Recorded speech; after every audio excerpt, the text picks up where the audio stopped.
Mission Impossible का 8वां part या फाइनल रेकनिंग मैंने देख ली है। Movie M I Dead Reckoning यानी 7वें पार्ट के जस्ट आगे की कहानी है, आगे कहानी बताई गई है। और 7वां पार्ट 2023 में रिलीज़ किया था। मैं आपको सीधी बात बताता हूँ कि एम आई यानी मिशन इम्पॉसिबल अपने हार्ड पार्ट के साथ टफ होती गई है। यानी फर्स्ट पार्ट में टफ हुई, सेकंड पार्ट में और टफ हुई, उसी तरह असेंडिंग ऑर्डर में टफ होती चली गई। इसका हर पार्ट इम्पॉसिबल थिंग्स हुए हैं, बट एम आई 8 में एम आई 8 सबसे ज़्यादा टफेस्ट पार्ट है। इमेजिनेशन से कोसों दूर है, वहाँ तक हम पहुँच ही नहीं सकते हैं।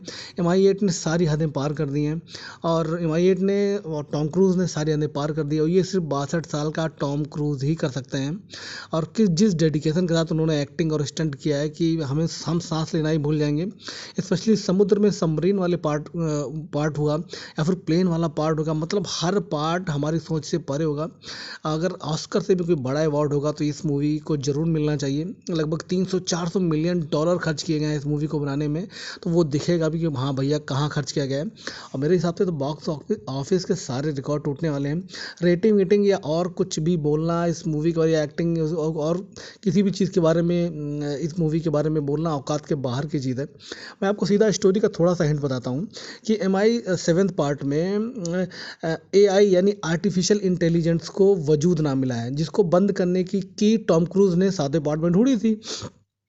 तो आगे की कहानी एम आई 8 यानी इस वाले पार्ट में जो आई है, यानी mission impossible the final reckoning में इसके आगे की कहानी है। तो वजूद यानी एआई दुनिया के हर एटॉमिक पावर कंट्री को, माने जिनके पास एटॉमिक पावर कंट्री है, उनके एटॉमिक सर्वर को हैक करके पूरी दुनिया के एटॉमिक बम्स का कंट्रोल चाहता है, ताकि वजूद जो भी चाहे वो कर सकता है। यानी मानव जाति को पूरी तरीके से वो ख़त्म करेगा, क्योंकि कंप्यूटर मशीन है तो वो कुछ भी कर सकता है।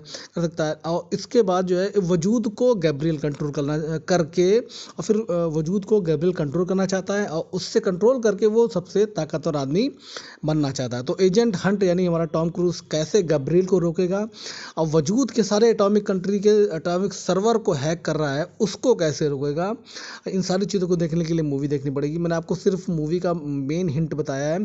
पूरी मूवी लगभग 3 घंटे की है। इन 3 घंटों में आप एक अलग दुनिया में होंगे। फिल्म में इतनी चीज़ें होंगी कि माइंड को कोई कॉन्सेंट्रेट करना होगा।